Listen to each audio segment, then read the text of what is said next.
Bien le bonjour, c'est Elodie du Fil du Bonheur. Bienvenue sur mon 33e podcast et nous sommes le 8 décembre 2020. J'espère que vous allez bien depuis la semaine dernière, que vous avez passé une bonne semaine, que vous avez le moral, que voilà, tout va bien pour vous. Moi, la semaine, ça a été, j'ai plutôt été productive, j'ai fait une bonne semaine, je suis contente. Avant d'attaquer notre petit programme habituel, j'avais envie de vous montrer mon colis swap que j'ai reçu de la part de Mélanie, Mad by Meldad. C'était un swap organisé par Lilou Louli sur Instagram, un swap d'automne. Et voilà, je voulais vous montrer parce que c'est juste trop beau ce qu'elle m'a fait. Donc elle m'a cousu une petite pochette avec des renards. Alors c'était génial parce que c'était dans le carton comme ça. Et en fait tout ce qui contenait le swap était dans la pochette. Donc quand on ouvre la pochette, bon, premier réflexe sur un swap, on ouvre la petite lettre. Et là il y avait une adorable petite carte. Alors un swap, je ne sais pas si vous savez ce que c'est en fait l'échange d'un colis avec quelqu'un, souvent qui est inconnu, et puis des fois par chance on la connaît. Mais ce sont voilà, des surprises, c'est un colis surprise que l'on offre à quelqu'un. Souvent on peut contenir de la laine, une petite chose à manger, une petite chose en rapport avec le tricot par exemple, et puis quelque chose que peut aimer notre swappé. Il y a différentes personnes qui organisent des swaps, on en trouve pas mal sur Instagram, il y en a aussi sur Ravelry. Et on a voilà, un temps imparti pour envoyer le colis. Il y a aussi souvent des thèmes. Et ça permet de connaître des gens qu'on ne connaissait pas, de découvrir leur univers. Et puis voilà, aussi de faire un colis pour quelqu'un qu'on ne connaît pas forcément. Et aller faire le détective pour savoir ce que la personne, elle peut aimer, ses couleurs, ses goûts. Donc c'est toujours très drôle à la fois de préparer les colis et de le recevoir et puis voir voilà, comment la personne a pu nous percevoir et ce qu'elle a pu nous envoyer. Donc là j'ai une adorable petite carte renard qui s'ouvre avec un gentil mot de ma marraine.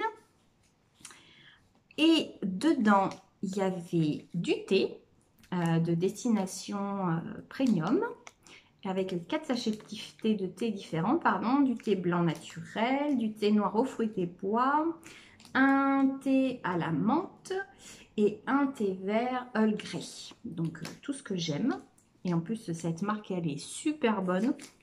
On la trouve souvent dans les Biocop. Moi j'aime beaucoup. Et puis il y avait dedans de la laine, une belle laine toute colorée. Elle est magnifique. C'est une langue Di Pinto. Elle comprend 50% de laine et 50% d'acrylique. Et en plus, elle a un joli duveteux. Elle est vraiment très très sympa. Et elle fait 100 grammes, 360 mètres. Elle est toute douce. Et en fait, j'ai eu une idée. Ah oui, elle est brillante aussi. On la voit un petit peu sur la vidéo, mais elle brille un petit peu. Je pense que c'est peut-être l'acrylique qui fait ça. Alors trop bien, elle est en un seul brin, parce que j'aime beaucoup tricoter. Et je me disais que ça pouvait être sympa pour bien la mettre en valeur. Je trouve que c'est toujours important aussi sur ces laines-là, très chamarrées, de la tricoter avec un fil naturel et cru par exemple. Et je me disais de faire un pull écru avec un jacquard, avec du coup ce fil-là, avec un joli jacquard du coup est plutôt grand parce que on a quand même, en fait je constate que le jacquard on ne consomme pas énormément de fil quand on est sur une couleur contrastante au fil principal. Sur ma petite expérience jacquard. Et du coup, je me dis que ça pourrait être sympa de trouver un grand jacquard voilà, en haut du pull et pouvoir le faire ressortir grâce à un fil écru. Voilà, il ne faut juste que je trouve le modèle et que je m'achète le fil écru parce que ceux que j'ai sont déjà destinés à d'autres projets. Donc je me disais que j'avais bien envie de recraquer chez Boucle Laine leur fil Roussé Alpaga que j'avais déjà tricoté, qui est juste sublime. Il faudrait que je vois s'ils l'ont en écru, parce que ça me plairait bien de le tricoter avec celui-là. Donc voilà. Donc très belle pelote. J'avais aussi cet écheveau-là, et ce bleu juste sublime. Il fait un petit peu plus bleu, presque canard en vrai.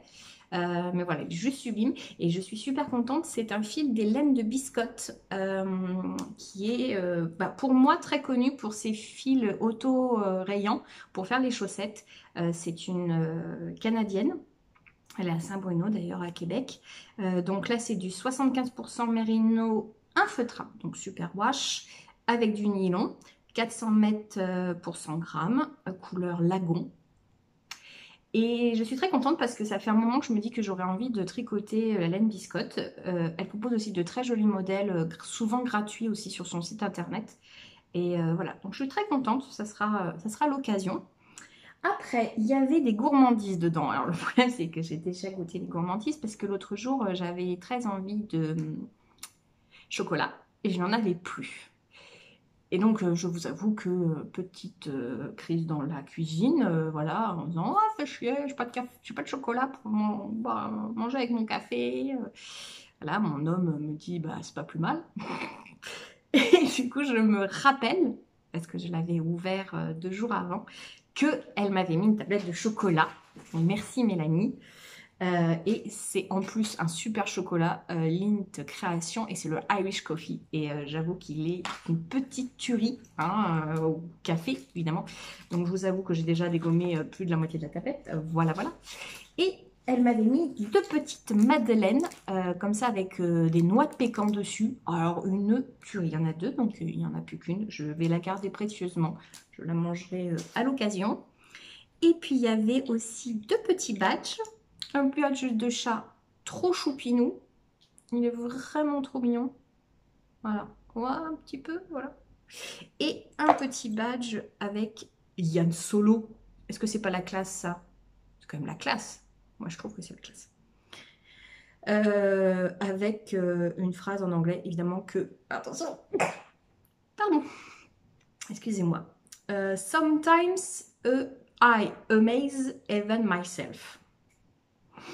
Alors évidemment, j'ai beaucoup perdu en anglais, donc je me dis que peut-être des fois j'aimerais être moi-même, être quelqu'un comme moi, peut-être. Voilà, bon, faudra que je la traduise. Donc voilà mon petit colis swap que je suis très très contente d'avoir reçu. Merci encore beaucoup beaucoup Mélanie, ça m'a fait très plaisir.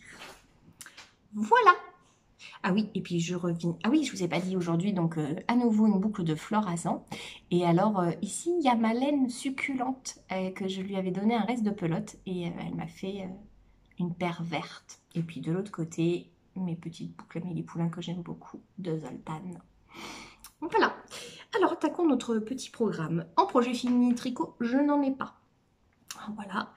Projet en cours, j'ai attaqué le 2e écheveau pour continuer ma couverture pour le petit bébé en éclat de peinture. Voilà. Bon, j'ai pas fait beaucoup de rangs, mais j'en ai fait un petit peu. Après, j'ai avancé le pull ours Unbearable Hoodie. Alors, je suis trop contente. J'ai fini le jacquard et j'ai attaqué la séparation du corps. Voilà. Alors le bruit c'est mon ange qui rentre. Hein. Voilà. Donc j'ai fini le jacquard. Voilà, on voit bien les fleurs là. Je suis contente. Ça ressort quand même vachement bien sur le succulente. Et je vais essayer de vous montrer. Ah voilà, super. Donc voilà, le chamarré du succulente. Donc voilà, ça fait des fleurs à la fois qu'on voit quand même pas mal et aussi quand même un petit peu un rendu. Et donc là, la lumière du jour, on voit que voilà, les petites touches de rose là qui rappellent les fleurs. Et donc ça y est, j'ai enfin séparé les manches du corps. Et donc je suis super contente. Vraiment, je suis très très contente. Donc j'ai vraiment hâte de continuer le corps pour faire le rendu de la succulente, de toutes ces petites nuances dans les mailles. Voilà. Donc je suis très très contente. Voilà, et puis la séparation du corps et des manches, bah, ça a été, ça n'a pas été trop compliqué. Il y a juste eu un petit calcul à faire avec le déplacement des marqueurs en fait, pour pouvoir déplacer notre marqueur principal qui était au milieu du dos. Donc je me suis remis un petit marqueur en haut, juste pour vite repérer le devant du derrière. Et en fait on le place sous une des manches. C'est vrai qu'il y a pas mal de pulls comme ça, où le marqueur se retrouve, de début de rang, se retrouve sous le bras. Et qu'est-ce que je voulais vous dire? Oui, non, bah après, du coup, on va être sur une mère de jersey pour le reste du pull. Et puis pareil pour les manches. Donc on va dire que la grosse difficulté du pull bah, est passée, donc avec le jacquard.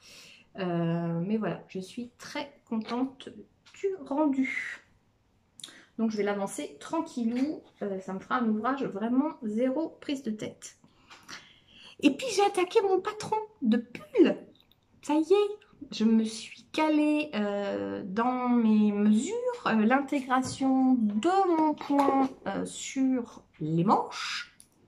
Donc voilà, je suis contente. Alors je n'en ai pas fait beaucoup, hein, je l'avoue, parce que c'est vrai qu'il y a eu la grosse préparation du travail de création, hein, de notes. Donc là, nous commençons par le haut. Oui, parce que moi, j'ai du mal avec les pulls qu'on commence par le bas.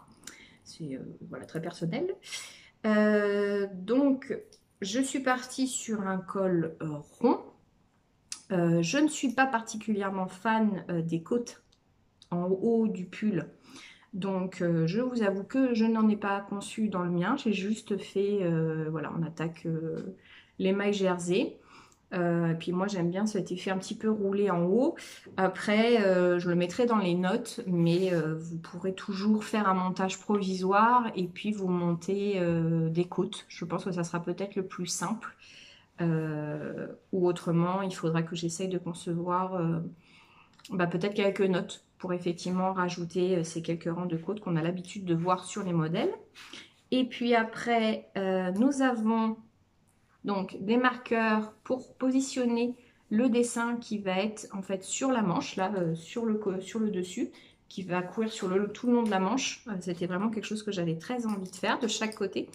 Alors là avec le fil que j'utilise, je me rends compte qu'en fait on ne voit pas très bien le point, voilà le petit motif. Donc je l'ai fait vite fait avec un autre fil pour vous montrer... J'espère que vous arrivez à vous rendre un petit peu mieux compte. En fait, on a du jersey, on a juste quelques points mousse. Et au milieu, on a comme une forme de torsade. Mais alors, c'est par contre pas sur le travail d'un torsade. En fait, ce sont juste de mailles ensemble ou des surjets simples. Avec des petits trous au milieu qui se décalent. Voilà, là on le voit pas mal quand on l'étire un peu. C'est-à-dire qu'on a un trou là, voilà. On est en alternance. Et je trouve ça sympa, c'est le petit moment où il faut se concentrer un petit peu au niveau des manches. Donc je suis partie dans la proposition de toute façon d'avoir les marqueurs pour les augmentations des manches et l'avant et l'arrière. Et puis mettre deux petits marqueurs pour positionner et pour toujours nous repérer pour faire notre petit motif ici sur le haut de la manche. Sur la manche en totalité en fait, voilà. Voilà, je vois que vous êtes tout petit peu déplacé, voilà. Donc, eh bien, on va continuer la conception de ce pull, voilà, avec la répartition des augmentations. Donc, j'espère vous en montrer plus là, parce que ça y est, c'est parti. C'était vraiment le gros travail, c'était le travail des explications écrites. Qu'il fallait vraiment que j'arrive à mettre en place. Donc là, maintenant, dans ma tête, c'est bien calé. Donc, je vais pouvoir continuer beaucoup plus vite là sur l'avancée du tricot. Et donc, juste pour vous rappeler, là, je le travaille donc avec le fil Mongo de Rosa Pomar et en tweedé. Il est vraiment super agréable à travailler. Vraiment, très agréable. Et donc, on est en DK, en 220 mètres ou 100 grammes, je crois. Si je ne me trompe pas, ouais, c'est ça, 220 mètres ou 100 grammes. Donc on est voilà, sur un échantillon 2K. Donc c'est très très souple, c'est le rendu est vraiment très joli, je trouve. Le fil est très agréable à tricoter. Donc voilà, ça y est, c'est commencé. Donc là je vous dis pas, j'ai hâte de faire la partie tricot pour attaquer la partie crochet. Voilà, mais ça y est, je suis partie. Donc ça devrait bien monter. Voilà pour les projets en cours. En futur projet tricot, j'ai pas eu trop le temps de me pencher sur ce que j'allais vous présenter, mais par contre j'avais une envie, c'est de faire une paire de mitaines avec un filet main. Mon ami Il fait beau m'avait donné ce petit écheveau. En fait, c'est un écheveau 200 grammes. Et je vais faire avec, alors attendez que je retrouve la photo, c'est une paire de mitaines faite par Easy Création. Donc voilà, je ne sais pas si vous allez arriver à voir, c'est une paire de mitaines que j'aime beaucoup. Il y a un petit point fantaisie au niveau des côtes qui court aussi sur le dessus de la main et puis au niveau des doigts. Voilà. Donc il faut juste 50 grammes de laine, environ 100 mètres de fil. Donc voilà, j'ai pesé, j'ai exactement ce qu'il faut. Donc je suis super contente. Donc je vais me faire une petite paire au tricot de fil et main. Voilà, et ça je pense que ça sera assez rapide parce que j'avoue que j'ai pas mal froid aux mains et que je n'ai en fait deux paires de mitaines. J'en ai une au tricot et une au crochet, mais je n'en ai pas d'autres. Donc voilà, ça sera l'occasion de me faire une petite paire à moi parce qu'en fait, je ne me fais jamais de paires de mitaines à moi. Souvent, je les offre. Voilà, donc ça sera mon petit plaisir à moi. En crochet, j'ai fini. Alors, j'ai attaqué. Ma maman m'a demandé des jambières. Alors, je vous avoue qu'au départ, j'étais partie sur des modèles au tricot, mais je n'ai pas la bonne taille d'aiguille parce que comme je tricote serré, moi, il faut que je sois en 6. Et le problème, c'est que les petites aiguilles, alors déjà, je n'aime pas le Magic Loop, et les petites aiguilles, mais elles ne vont que jusqu'à 5 dans celles que moi j'ai trouvées. Donc, j'ai changé de technique, je suis partie sur du crochet. Donc voilà, donc j'ai fait des jambières. Donc ça c'est la partie du bas. Voilà, voilà. Et on arrive en haut. Donc elles vont arriver à peu près mi-cuisse. J'ai fait un petit point picot sur le haut. Et juste des mailles serrées en bas pour resserrer un petit peu l'ouvrage au niveau des chevilles. C'est un modèle que j'ai trouvé sur Pinterest. Et j'ai bien aimé aussi cette idée de bride en fait en relief.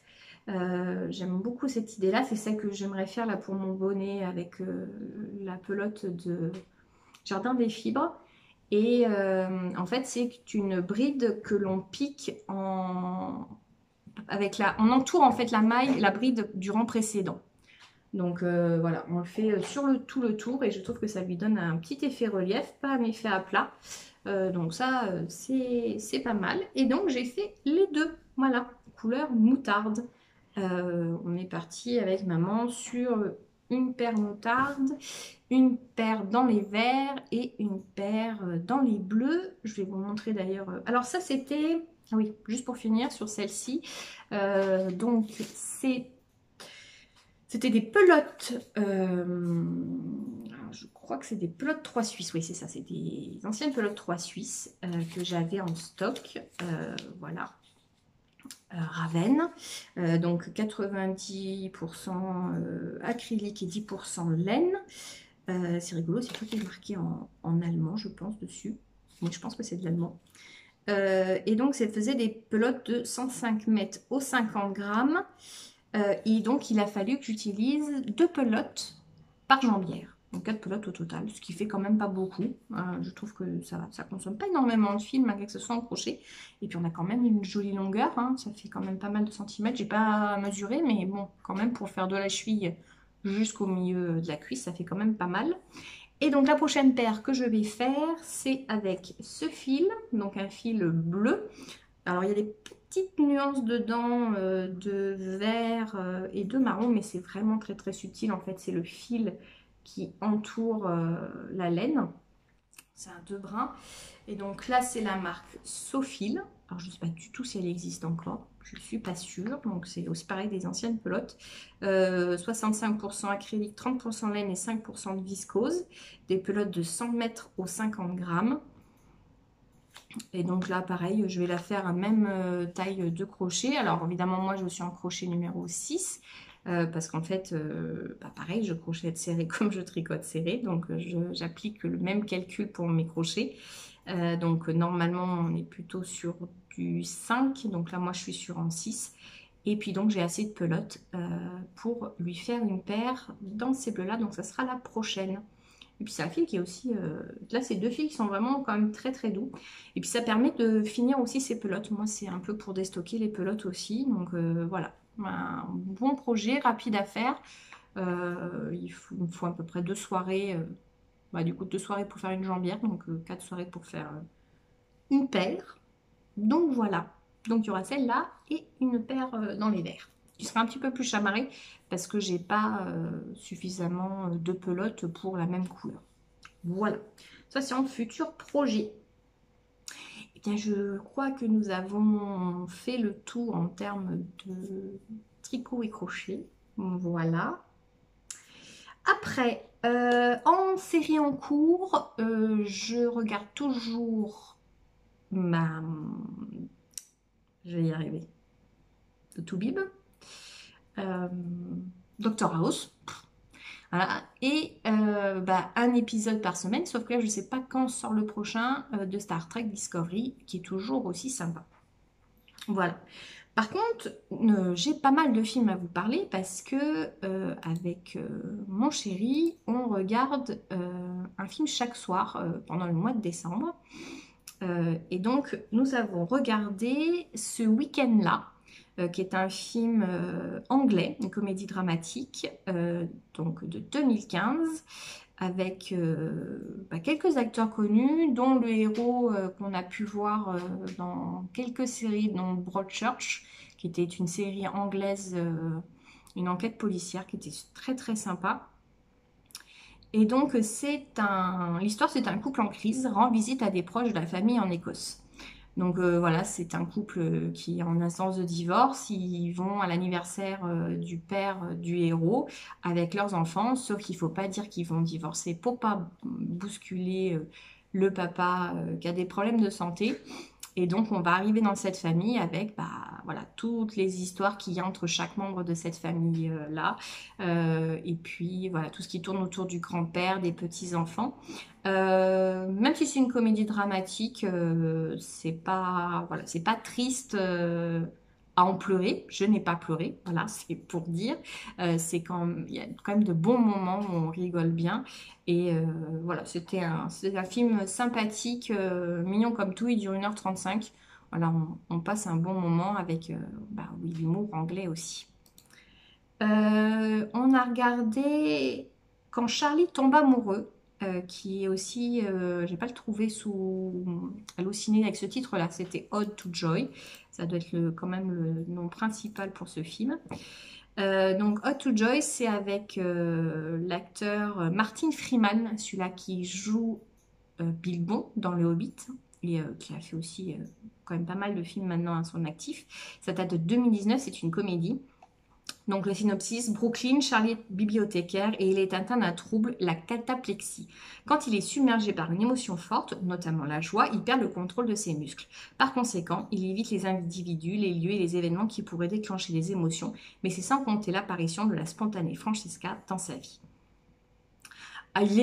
Moi, je l'ai trouvé vraiment génial, ce film. Martin Freeman joue super bien. Effectivement, le pauvre, en fait, dès qu'il est super content, et bien en fait il s'endort et le pauvre du coup ça le retrouve dans des situations compliquées et effectivement quand il sort dans la rue déjà il écoute une musique complètement déprimante. En fait il est obligé de se stimuler souvent de choses déprimantes pour éviter de ressentir de la joie, pour éviter du coup de s'endormir.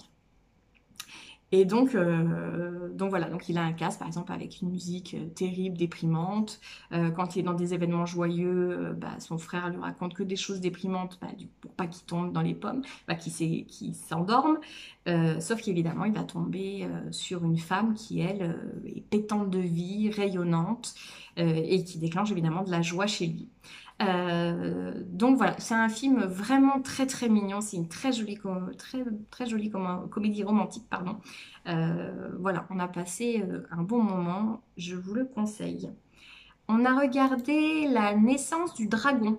C'est un film Amazon qui est sorti en 2018.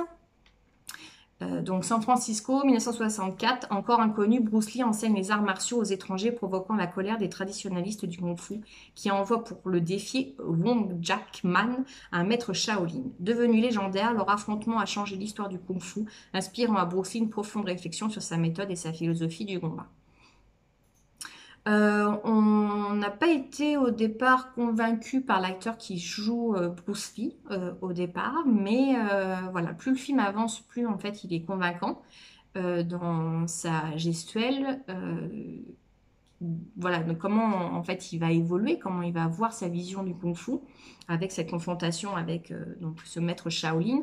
Les combats sont très très beaux parce qu'on est vraiment face en plus à deux techniques très distinctes, c'est-à-dire que Bruce Lee est très violent et lui il est dans l'attaque alors que le maître Shaolin est sur la défense, renvoyer les attaques. Donc ça voilà, fait de très très beaux combats. Et puis voilà, on a une petite histoire d'amour américano-chinoise dans le film. Mais voilà, il dure 1h35, on a quand même passé un bon moment, c'est un bon film. Et puis c'est toujours intéressant, voilà, quand on s'intéresse à Bruce Lee aussi, de voir ce qu'il a vécu pendant sa vie. Et donc là, on est, je crois, 8 ans, je crois que oui, c'est ça, on est 8 ans avant le film, en fait, qui le fera vraiment découvrir au cinéma américain. Après, on a regardé Un dîner de folie. Donc là, c'est un film récent, c'est un film de novembre 2020, pareil, une comédie, petit film, 1h35. Abby se réjouit de passer une soirée de Thanksgiving calme autour d'une délicieuse dinde en compagnie de sa meilleure amie Molly. Mais ce bonheur simple sera de courte durée quand les jeunes femmes voient débouler au dîner le nouveau petit ami de Molly et sa flamboyante mère. Ainsi que une petite tripotée d'amis qui n'est donc pas du tout prévue au repas de Thanksgiving. Et donc là, nous sommes à faire un film complètement déjanté. C'est-à-dire que chaque perso a son historique et est un cas. Voilà, on a passé un bon moment. C'est pas une super grande comédie, mais voilà, il y avait quelques moments qui étaient quand même assez drôles et certains personnages assez rigolos. Donc voilà, une bonne petite comédie tranquillou, sympathique. Après, on a regardé Coup de foudre à Notting Hill. Alors là, on est sur quand même un classique, des films romantiques euh, avec Julia Roberts et Hugh Grant. Donc c'est un film déjà de 99 qui dure quand même 2 heures et en fait on les voit quand même pas passer. Voilà, je vous lis quand même les synopsis. Quand un matin Anna Scott, l'actrice la plus célèbre d'Hollywood, pousse la porte de la librairie de William Taquette, située dans le charmant quartier de Notting Hill, à l'ouest de Londres, la librairie ignore que commence une grande aventure. Par une série de hasards, comme seul le destin peut en mettre en scène, William et Anna vivent une rencontre étonnante, attachante, lorsque la star le rappelle quelque temps plus tard. William n'ose y croire. Alors, quand on l'a déjà vu, bah, c'est toujours un bonheur de le revoir. Moi, je rigole à chaque fois que je le vois. Et puis pour ceux qui le découvrent, c'était le cas de mon chéri, il a passé un très très bon moment. Il y a toujours des moments très drôles, attendrissants, le duo fonctionne bien. Et puis voilà, cette petite vie dans Notting Hill, moi je la trouve toujours très très sympa avec ces différents persos qu'on retrouve au long de l'histoire. Cette petite vie de village au sein d'une grande ville. Voilà, très très très sympa. Donc si vous ne l'avez pas vu, je vous conseille, une jolie découverte. Puis il a bien vieilli. Et puis si vous l'avez déjà vu, c'est l'occasion de le revoir. On passe toujours un aussi bon moment. On a regardé Footloose. Le Footloose de 1984 avec Kevin Bacon. Ren et sa mère Ethel quittent Chicago pour Beaumont, une petite ville du Middle West. Passionnée de rock et danseur effrénée, Ren heurte les conceptions morales de la communauté de son pasteur, maître à penser du lieu. Révoltés par cet univers sclérosant, les jeunes de la ville se rallient à Ren. Alors, on l'avait vu une fois, autant l'un que l'autre. Moi, dans mon souvenir, en fait, c'était vraiment un film de danse, un peu comme Fame. Et en fait, on se rend compte que il n'y a pas énormément de moments de danse. Ils sont relativement courts, en fait, sur la totalité du film. Mais qu'on est plus face à un film, en fait, sur le bien-pensant, sur la société. Effectivement, la vision, les conceptions morales, religieuses, sociétales envers les jeunes dans une petite communauté. Et l'arrivée effectivement de ce jeune qui, lui, vient de la ville avec sa conception de la vie de jeune dans la ville et comment il va essayer de les mettre en place dans ce village-là et se confronter effectivement à différentes personnes qui sont là depuis le début du village et qui ont mis des choses en place pour X raisons, parce qu'il y a eu des événements qui ont fait que. Et on a été assez étonnés, mais ça reste quand même un très très bon film. Mais ce n'est pas forcément dire que le sujet de la danse est présent, mais les moments de danse ne le sont pas forcément. Mais ça reste du coup un film intéressant à revoir. Et puis nous avons vu Les Aéronautes, qui est un film Amazon Prime aussi, de 2019, avec Eddie Redmayne, que l'on a vu dans Les Animaux Fantastiques, le héros. Donc là, c'est en 1862, une tête brûlée, pilote de ballon, Amelia Wren s'associe au pionnier de la météorologie, James Gleicher, pour faire progresser les connaissances en matière d'intempéries et voler plus haut que n'importe qui dans l'histoire. Alors, c'est une histoire inspirée de faits réels. J'ai été regarder, James Gleicher, en fait, a vraiment existé. Il a vraiment fait ce péripétie en voyage en ballon, en montgolfière, voilà, j'y arrivais, en montgolfière pour du coup prouver et faire des recherches donc en météorologie. Il a dans le film, en fait, c'est ce qui diffère de l'histoire réelle, c'est que là c'est une pilote femme qui va donc piloter la montgolfière, mais en vrai ça sera plutôt son collègue en fait avec qui il travaille en météorologie. Mais dans le film, le personnage féminin est inspiré de plusieurs vies de femmes qui ont été précurseurs dans l'aéronautique. Amelia, son prénom vient de la première pilote femme d'avion. Et une partie de son histoire personnelle vient aussi également d'une femme qui était pilote de montgolfière. Le duo fonctionne très très bien. Le film est époustouflant. A priori, ils l'ont tourné en temps réel qu'en studio, mais on l'a trouvé très très esthétique. Il y a vraiment une certaine forme de magie, quand ils vont découvrir en fait tout ce qui se passe au milieu des nuages, toutes les enquêtes scientifiques qu'il va faire. Et oui, aussi découvrir en fait que, entre guillemets, nous peut-être on sait les différentes couches dans l'atmosphère, la météo, comment elle arrive, mais là c'est le début, donc ils découvrent. Donc ça en fait un film intéressant et un très beau film. Et vraiment des images à couper le souffle quand ils arrivent dans les nuages et pour la première fois ils voient ça comme nous quand on prend l'avion et qu'on atterrit dans les nuages, là qu'on s'élève. Et là c'est de voir les héros aussi s'émerveiller de ça, c'est assez chouette. Donc c'est un très très joli film d'aventure et puis ça se finit bien, donc on valide. Donc voilà, très très très très bon film. En podcast, j'ai regardé le dernier de Clémence, Océane Ellis, où elle a été adorable. Elle montrait son automne bohème, mon étole au crochet, qu'elle a modifié un peu parce qu'elle crochette très serré. Donc elle a rajouté des sections et ça fait super sympa. Elle n'a mis qu'une dentelle, celle du bas, pas celle du haut. Et voilà, le porte-portée, c'est très très joli. Je suis très très contente bah, voilà, qu'elle ait apprécié à faire ce modèle. Et puis après, elle nous présente un petit gnome qu'elle a fait dans le cas de Ramène ton gnome de Chaque Rochette, qui est vraiment super adorable. Et puis voilà, donc bah, encore un très très bon podcast d'à peu près 1 heure. Elle a fait une nouvelle rubrique Info Tricot aussi qui est super sympa. Voilà, donc encore un très très bon moment avec ce podcast. Et puis j'ai regardé que je ne connaissais pas Selma Knits, qui est une tricoteuse couturière qui vient de reprendre à nouveau les podcasts. Je l'ai trouvé très sympa, alors très nature, plein d'énergie, ouais, voilà, très naturel, plein d'énergie, souriante, une grande diversité quand même dans ce qu'elle propose, de très jolis ouvrages au tricot, autant qu'en couture. C'est très très joli ce qu'elle fait. Et puis je suis vraiment admirative des couturières. Je trouve ça assez fabuleux quand même de pouvoir se faire des vêtements. Euh, voilà, des robes, des jupes, des petits chemisiers. Je trouve ça vraiment génial. Donc c'était voilà, une très belle découverte.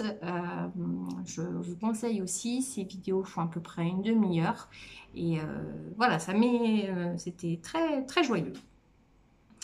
Après, en info tricot, Christelle K Design, Christelle Newell, a sorti son pull Bubble. Ça y est, donc je suis trop contente. Et puis j'ai beaucoup de chance, mon ami Apple me l'a offert. Donc il faut vraiment que je me pose pour réfléchir au fil que je vais pouvoir utiliser.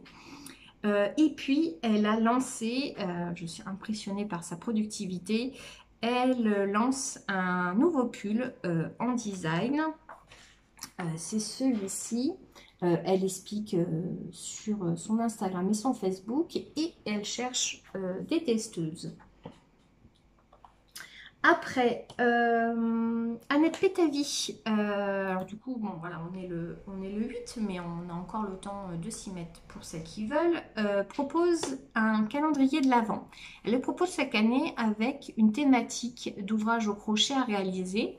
Il y a voilà, des petites décorations de Noël pour mettre dans le sapin. Là, cette année, d'après ce que j'ai compris, tout au moins leur premier ouvrage, c'était de réaliser un photophore, une petite housse, on va dire, pour mettre son photophore. Voilà, donc en plusieurs étapes. Donc elle a un groupe Facebook où elle présente voilà, chaque étape. Et comme c'est un calendrier de l'Avent, c'est qu'en fait, tous les jours, nous avons un indice pour réaliser un petit ouvrage au crochet sur le thème de Noël. Donc même si nous sommes le 8, je pense que vous pouvez vous glisser dans le train et attaquer ce joli petit calendrier. C'est toujours très très bien expliqué, en plus avec Annette. Il y a In a Panda's World qui a sorti un nouveau pull. Alors, qui va sortir un nouveau pull parce que là, il va être lancé en période de test. Et alors, évidemment, je le trouve très très beau. Il y a des noppes, voilà, hein, on y revient. Et alors là, en plus, l'association de couleurs, je la trouve vraiment très très belle. Donc voilà, un nouveau design qu'elle nous propose. Elle cherche, je crois, encore des testeuses, mais moi, je ne peux vraiment pas, mais je le trouve vraiment très beau. Et je pense qu'il sautera dans mon panier quand il sortira. Là, elle a mis un gros plan, d'ailleurs avec les infos du test. Le motif est super joli. C'est vraiment très très beau. Donc voilà. En info tricot, info tricot. Ah oui, et pour info, Selma Smith aussi a un profil Insta de Destache. Voilà. Il y a pour l'instant, je crois, du tissu dessus. Voilà, et en coup de cœur, alors ça ne sera pas un coup de cœur Insta cette fois-ci, mais ça sera un coup de cœur Facebook, parce que sur Facebook, il y a la page Fault Bolt, qui est une page que j'aime beaucoup, parce qu'en fait, c'est une page qui partage énormément de loisirs créatifs et d'art, mais alors sous toutes ses formes, et puis en plus souvent très très colorées. Mais du coup, on a des photos et des ouvrages qui vont du crochet, de la céramique, de la peinture, avec souvent des thématiques de couleurs. Et je trouve toujours ça très très inspirant. Et alors là, ils ont partagé la semaine dernière une fille qui fait des patterns, des patrons, des patrons au crochet. Alors la photo qu'ils avaient partagée, Folbot, c'était ceux de leur gnome de crochet qui sont juste, mais carrément fabuleux. Regardez comme ils sont juste trop beaux. La barbe, elle est carrément énorme. Puis alors le petit short avec les bretelles, non mais j'avoue que c'est carrément génial. Et elle a en fait donc une boutique Etsy. Et alors elle a vraiment des modèles qui sont juste sublimes. Vraiment, elle a un univers hyper joli, hyper agréable, avec plein de peluches d'amigurumi différents. Donc vraiment voilà, une belle découverte de patron. Et puis là, je vois qu'en ce moment, il y a certains de ces patrons, a priori ceux pour Noël, où il y a moins 20% dessus. Par contre, c'est en anglais. Voilà, donc il faut être à l'aise au crochet en anglais, ce qui malheureusement n'est pas encore mon cas. Mais j'espère un jour. Voilà, c'est très très chouette. Voilà, pour mon coup de cœur... pour mon coup de cœur Facebook. Et par contre, j'ai complètement zappé de donner le nom. Donc, je mettrai... ah oui, non, c'est là. Natacha, donc de Natura Crochet Shop sur Etsy. Mais je mettrai le lien dans les notes. En point d'entreprise, j'ai pris un peu de retard dans la rédaction de thérapie. Mais voilà, je pense que le test va être lancé cette semaine ou début de semaine prochaine, grand max. Mon patron depuis le crochet, donc que je vous ai montré, voilà, est bien commencé.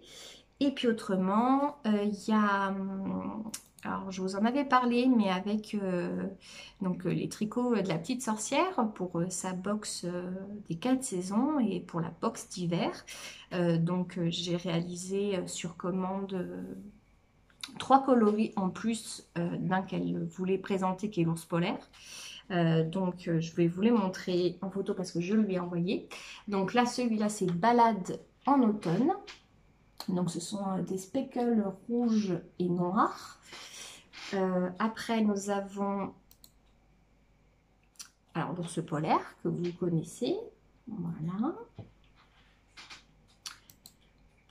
Alors donc, Balade en automne pour l'automne. Hein, voilà. Ours polaire pour l'hiver. J'ai fait la fée du printemps, speckle vert et noir pour le printemps. Et orange et noir, un champ en été pour l'été. Donc on reste cohérent dans la box des 4 saisons donc proposée par les tricots de la petite sorcière. Juste pour info, elle a repoussé le délai des abonnements aux 4 box, donc qui permet notamment de paiement jusqu'au 12 décembre. Et puis là, autrement, vous pouvez commander la box juste jusqu'au 4 janvier. Voilà. Et puis n'hésitez pas, elle répond à vos questions avec plaisir. Et puis voilà, moi si je peux y répondre. Ah oui, voilà, info. Le pull qu'elle propose pour la box sera de la taille X, S à XXL. Voilà. Petite info complémentaire de dernière minute. Et bien voilà, on a fait le tour de ce que je voulais vous dire cette semaine. J'espère que vous avez passé un bon moment en ma compagnie, que ces 43 minutes vous ont plu. Surtout, prenez soin de vous. Prenez soin de vos proches, faites-vous plaisir, faites-vous du bien, en un loisir créatif, regardez un film, mangez du chocolat, boire un café, ce qui vous fait plaisir. Puis surtout, je vous dis à la semaine prochaine. Bye bye!